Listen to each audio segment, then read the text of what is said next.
Hello, you're listening to the Wall Street Oasis Podcast, a podcast about breaking into the world of finance, along with interviews with those who have.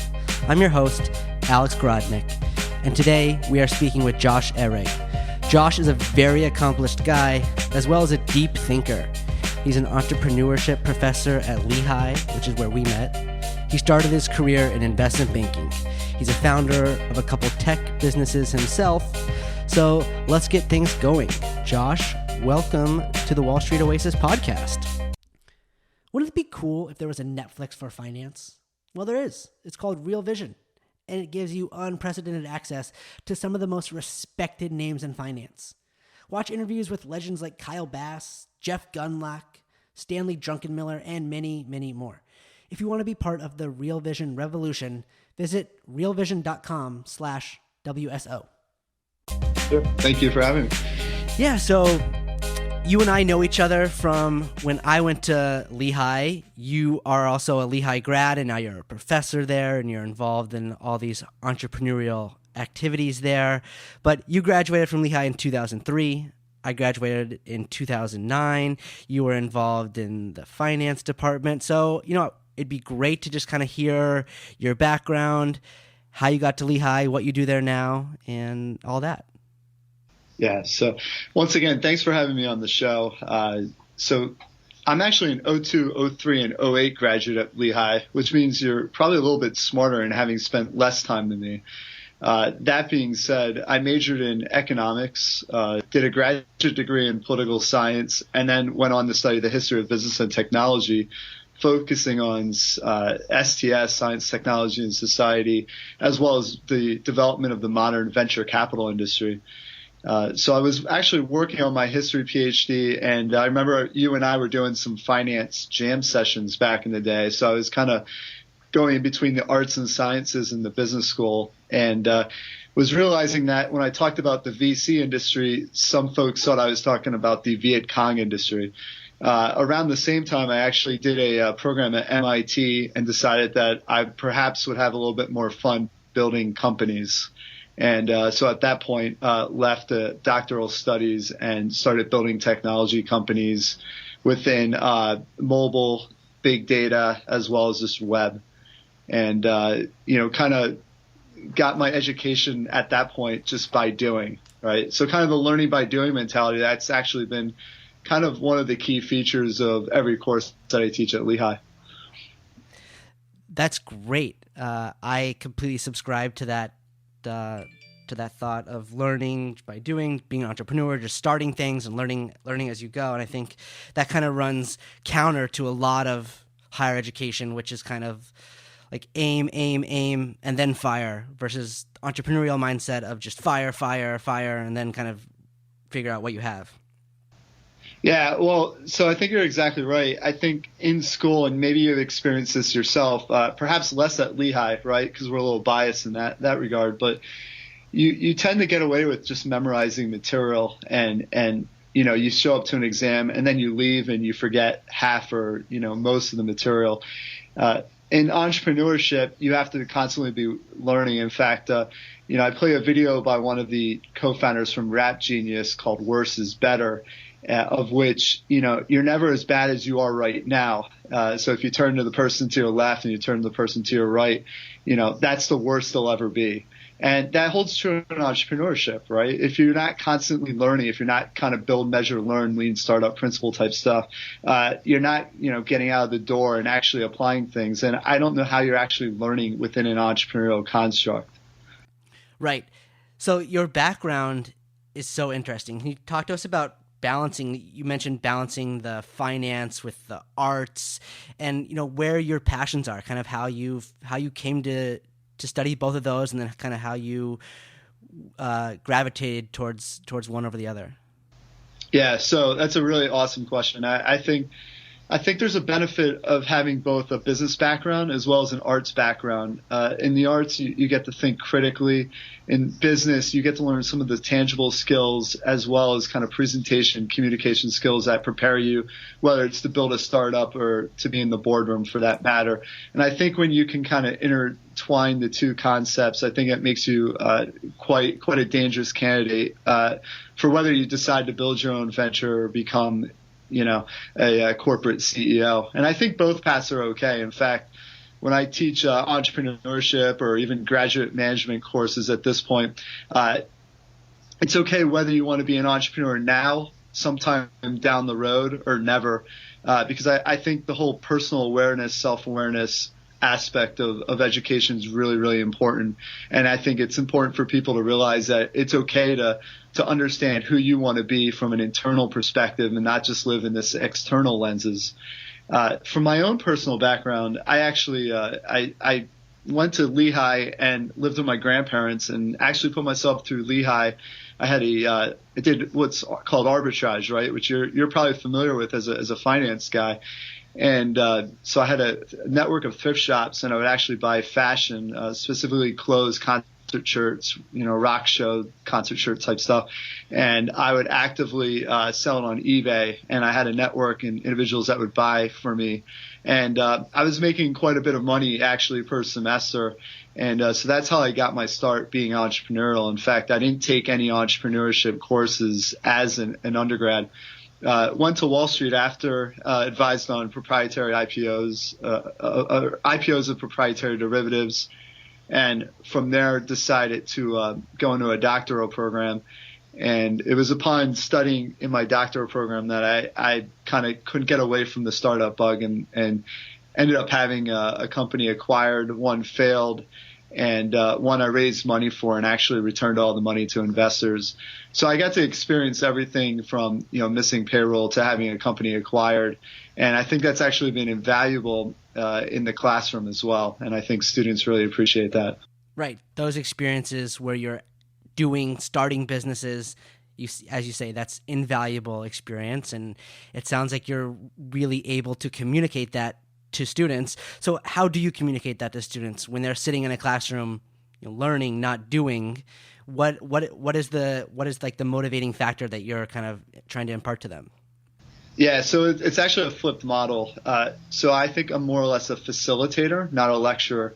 So for example, we might go over customer acquisition costs, lifetime value of a customer, which is easy to lecture about, but instead I assign the article and I actually have them go out and, go through the customer discovery process, actually do the math and develop their traction channels and actually explain how it relates to their specific idea instead of me just saying, here's the concept, it's good to know, and good luck using it in the future.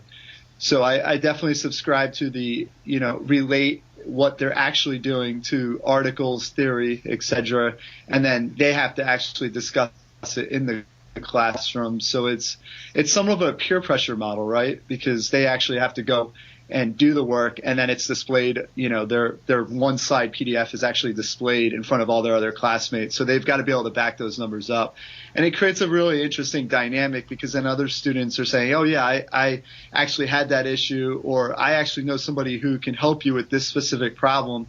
And it becomes more of a team environment, team atmosphere. And I think it allows them to actually really learn by doing. And I kind of address certain concepts along the way within that facilitation.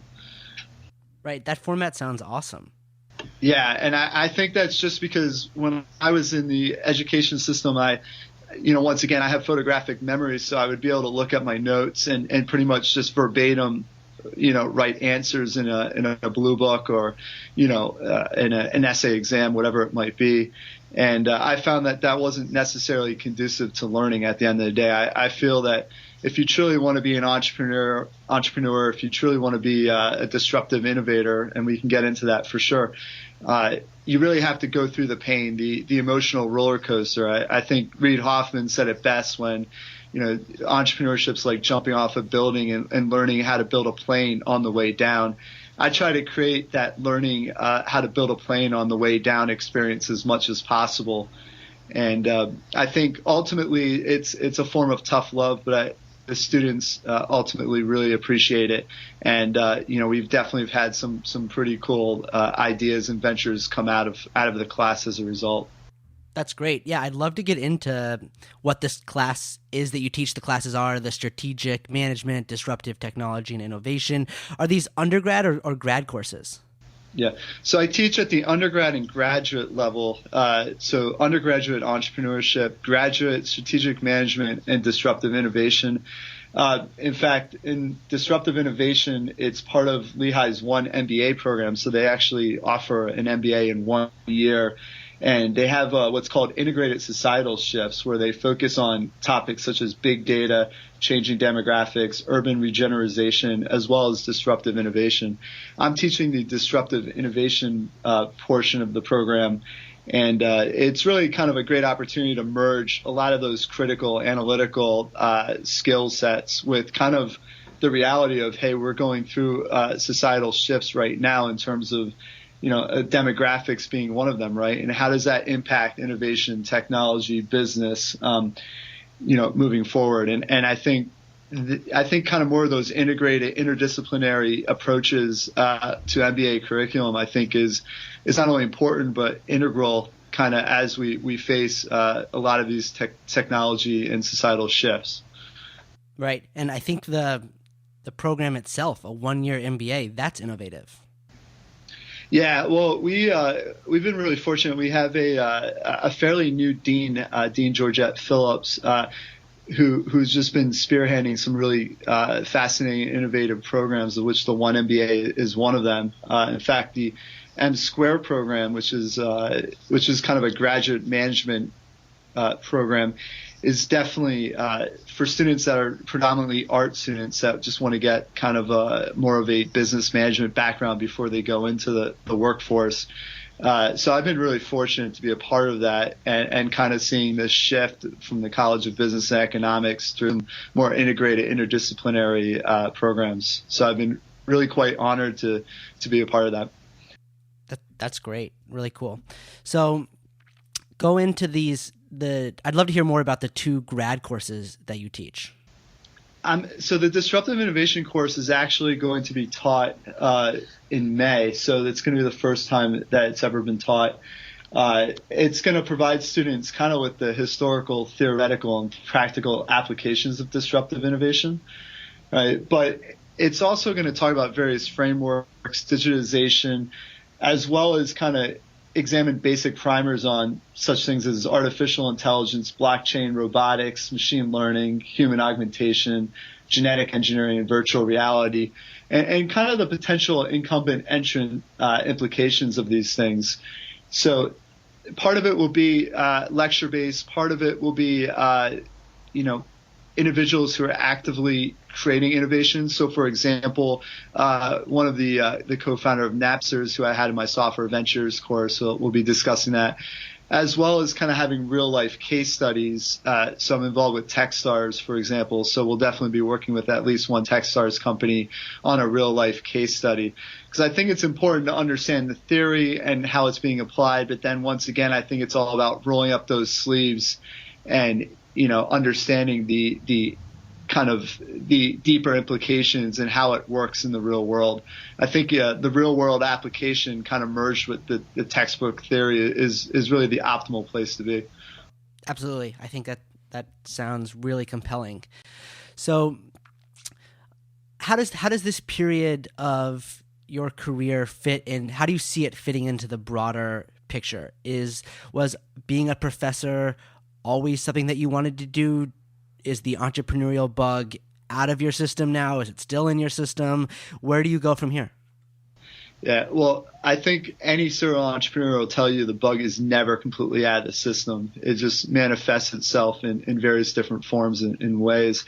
I think being a professor at this point has manifested itself from this kind of entrepreneurial beginning in the sense of motivating and inspiring people. As some individuals who are entrepreneurs or aspiring entrepreneurs can attest to, it can be very much an emotional roller coaster. That's sounds somewhat cliche, but I think at the same time, there's a lot of truth behind it. You have a lot of ups, you have a lot of downs, and sometimes throughout that journey, you learn a lot about yourself and what's real and what's not real. So, sending an email at 3:00 in the morning because you want to look like you're being uber productive isn't necessarily being uber productive. And to me, it's kind of like you're kind of viewing the world in more of an external lens. So part of the reason why I love to teach, and MBA students as well as undergrads for that matter, is just to motivate and inspire people to understand who they are as individuals, right? Because a lot of students that come back to me say, I wish I had had more self-awareness, some personal development while I was an undergrad.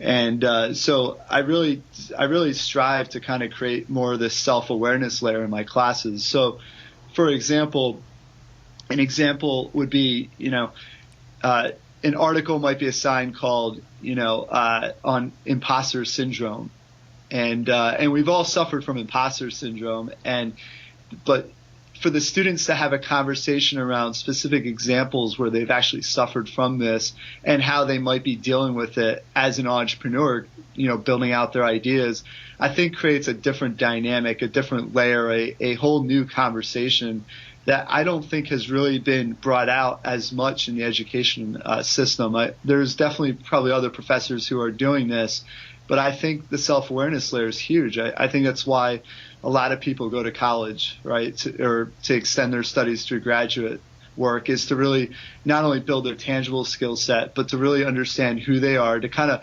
almost disruptively innovate themselves, right, and really understand what it's like to learn from an internal perspective, because I think those who kind of live in this kind of one world paradigm, so to speak, where the focus is external, I think it actually creates more personal pain and suffering. And I actually think on a professional level, it creates a lack of productivity and efficiency. Right. So your passion to motivate and inspire others, I think that's inspiring to me. I mean, I wish you imparted some of that to me when I knew you, and instead of just focusing on learning how to work with time value of money and corporate finance, I needed some of that self-awareness back when I was an undergrad. Yeah, and I think it extends to graduate as well. I don't think any of us are fully understand who we are. But at the same time, I've actually had gratitude exercises in my classroom. And, so for example, if you go to a fellow classmate and you say what you're thankful for at the beginning of a class, I feel like the dynamics, the environment, the energy are totally changed. It transcends the classroom experience, and it actually creates, I think, a lot more productivity. Students are willing to work even that much harder, and they feel like they're they feel like you're part of the team. And I think when you, have that ability to kind of go to that deeper level and really help students, not just with the tangible skills, but once again with kind of understanding who they are and, how you can help them through that. To me, it's a no-brainer, right? Because I think at the end of the day, a lot of students will ask, for permission. Or they'll say, what do you want? Or do you think my idea is good? And quite frankly, Alex, I don't think you or myself or anybody else is really an idea judge. Or, and I don't think they need permission to go out there and try something, to explore something, to figure out who they are and who they want to be and the impact they want to have on the external world. But once again, I think they learn that by, developing the internal aspect and really understanding what it is that drives them and how they can create and affect real change. One presentation I actually did was around kind of understanding your life design and first and not your business model. So generally we develop a business model, we build assumptions on it, and eventually we are able to validate those assumptions through discovery to create a working business, right, through that search process. But I really believe you have to understand who you are first and kind of go through a life design model and then develop a business based off of that. Because I think, you hear about acquisitions and, you hear about entrepreneurs who've been extremely successful, but they don't see kind of the ugly, dirty side of it. And like most other things, there is this kind of ugly, dirty side that's masked within the process. So I try to bring that out and try to have students understand that, but also understand if they're okay with that. And whether that's something that's conducive to their life goals and what they'd like to achieve. Because I think we all have the potential to do great things, whether you're a Lehigh student or not. And I think it's really important to have that mentality, that confidence in whatever it is that you decide to do. So when I have a student do an elevator pitch, it's not a concern of mine whether they ever will actually do an elevator pitch or they become an entrepreneur. Because quite frankly, they're going to go to that job interview and they're going to have to sell themselves. They're going to have to differentiate. And I believe you're constantly selling yourself. And when you take an entrepreneurship class, when you take a class on disruptive innovation, you are constantly having to sell yourself. Right. And I think most people enroll in MBA programs for, I want to say, harder skills. They want to learn finance and marketing, and then they want job placement and to go get a job. And in this process, whether it's a 1-year or 2-year program, you end up gaining a lot of these softer, more internal skills you're talking about. And I think probably those are the more meaningful skills that you pick up in the program. Do you agree with that? Yeah, well, so for example, if you have anxiety or depression or loneliness or unhappiness with facets of your life, the tangible skills are great, but ultimately success is really defined by those intangible skills. So if your goal is to be a chief, executive officer of a company or the founder of a successful startup, I believe those intangible skills are extremely important and will manifest themselves in the interactions, the relationships that you have with others, as well as the culture that you develop. We don't talk a lot about internal and external culture, but, it's very important. I would choose, individuals who've got the highest ethics and I can trust them over those who are just talented and perhaps lack in those other areas any day of the week.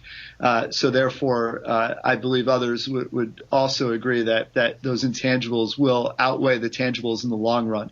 That being said, I think there's kind of this great middle ground where you merge the tangibles and intangibles together. And I think kind of traditional education is perhaps focused on those tangibles, but I think we're seeing a seismic shift towards both the intangibles and the tangibles. And I know especially within the One MBA program that they have 3 different kind of mentor coaches where, it goes into socio-cultural as well as internship and employment and just kind of internal goal structuring and so forth. So there's becoming more of a support network around that. And at the end of the day, any school is only worth what the students they produce. And if you develop, healthy, productive students who really, develop a great sense of self-awareness as well as tangible skills for industry or whatever it is they decide, I feel like it's a win-win situation for both. Right. So now let's come to the advice component of the podcast. So for people that are in an MBA program or not, or considering, how can they start to kind of become aware of what motivates them and what drives their self-interest and who they are? Yeah. So I think first of all, I would definitely put social normalities to the side. So what I mean by that is we're kind of led with certain beliefs. We kind of have this kind of belief system that we're kind of raised with. And if you don't follow those certain beliefs, you're frowned upon or there's some kind of fear component of not falling in line with those belief and values. I think ultimately you have to understand what it is that drives you, what your values are, what your beliefs are, and what you can really get passionate about. While being passionate doesn't necessarily mean that you'll make tons of money or become successful in the marketplace. The reality is that you're going to be married to your career, your occupation, whatever it is that you decide to do. You'll spend more time with those individuals at work or with your startup than you will with your spouse. And so you are effectively being married to that. So I would definitely take a hard drive into who it is that you aspire to be yourself. Maybe you take certain characteristics of others to emulate, but ultimately, how do you want to define yourself? How do you want to be? How do you want to actually live your life and kind of act accordingly from there? Right. And so lastly, you started your career out in finance, investment banking. Was that a good decision? Would you do that again? Would you recommend others, undergrads, grads, everyone's so consumed with getting these jobs in banking and consulting? Is that a good place to begin your career? Yeah, so I think hindsight's 20/20, Alex. That being said, I don't think there's a right or wrong answer to that, right? I think those who want to go into Wall Street or banking for various different reasons, I think that's perfectly okay, and kudos to them for sure. I think in retrospect, it was definitely the right move. A lot of people, suggest, we'll just become an entrepreneur right away. But I think there's a lot of individuals who aren't necessarily ready to be an entrepreneur. And, I think learning from somebody else, learning on somebody else's dollar is definitely a good way to go, and to kind of fully understand what it is that you might enjoy and kind of go through discovery that way. So I had a natural interest in entrepreneurship, but as well as markets and arbitrage. Arbitrage still, Alex, gets me very excited at the end of the day. Any kind of large scale arbitrage model is definitely, from a startup perspective, one that I get excited about. And I think when you kind of identify those things, you want to test industries and different internships that make a lot of sense to get involved with, relate to those interests. I actually was very unconventional in that having a startup company 15 years ago while in college wasn't exactly the most trendy thing. I think entrepreneurship, disruptive innovation has been, pivoting, right? You hear that word all the time, has become somewhat cliche, but I think it's also created a lot of opportunity for people to really discover what it is that they're good at and something that they enjoy and can actually make money doing. I have zero regrets, but I definitely followed a non-conventional path. Building a business, taking internships, doing research, even took the LSATs for fun, but realized having ADHD was not really conducive to the games portion. Right. I don't know if I would call taking the LSATs fun, but I completely see what you're saying. I don't know that there is such thing as a conventional career path. It's very ups and downs and lots of turns and curves, but I do love the concept of had a startup 15 years ago. It was a t-shirt arbitrage business, and now that's kind of played out through your life and career, and maybe you'll have some other huge arbitrage business with a different product down the line. Yeah, well, I'm actually hoping my students do. In fact, we've had a few success stories with regards to that. But at the end of the day, you hear a lot of these stories of people who have become famous, and I think you have to understand, what is it that you define success to be.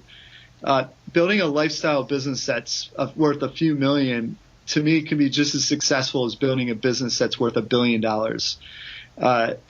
So I think you have to ultimately define what it is that means to you and proceed accordingly. At the end of the day, no regrets for sure. And to have the opportunity to inspire and motivate students at both the undergrad and graduate level is a supreme honor for me. I think it's a huge responsibility and one that I take very seriously. And I think for some of the aspiring undergrads that want to do big things, or even MBA students, or those who are considering doing an MBA, you're at a really great point in your life. You're generally young, have limited to no responsibilities. Definitely go out there, take some risk, and pursue great things, because at the end of the day, you don't want to live life with regret, right? I mean, Alex, when you and I are both 80, I don't think we're going to look back and say, I wish we had, worked harder that one night. I think it will really be defined as, did we really understand who we are? Did we live life to the fullest? And did we develop a lot of great relationships and connections along the way because I think it's those experiences that ultimately define who people are. I think if you can merge the tangible skill sets with those experiences, and when I say experiences, I mean real life experiences, I think you create just a all around great learning environment, as well as a great way to develop on a personal level. It's interesting. I will have students ask me, as I was telling you, what's a good idea and what's not. And I probably wouldn't have thought Build-A-Bear was a great idea 30 years ago. I may have not thought Snapchat was a great idea when it was just at Los Angeles high schools. The biggest thing is just to execute on it, because you can search on Google, you can think about it all day long, but at the end of the day, you need to just execute on it. So in my opinion, I wouldn't ask for permission. I would go out there, I'd roll up your sleeves, and I would just make it happen, right? At the end of the day, just go out there, make it happen. If that means you want to change where you're at in your career or your life, and getting an MBA is definitely a conduit to doing that, then go and make it happen. You don't need permission. And at the end of the day, the only person that you have to look at is yourself in the mirror. Now, of course, you may have family and a spouse that, may be in the mirror there as well. And obviously there's some considerations there. But at the end of the day, you have only yourself to look at in the mirror. And you certainly don't want to wake up with regret. I agree. Josh, that was inspiring, thought-provoking. I really enjoyed speaking with you. Absolutely. Well, thank you very much. And, in the notes, please feel free to provide, my email or contact information for anybody who would like to learn more about kind of the journey, or, just has some questions in general about even the One MBA program here at Lehigh. I'd be more than happy to address it. Fantastic. Thanks so much, Josh. And thank you for listening. We'll be back soon with another great guest. So please stay with us.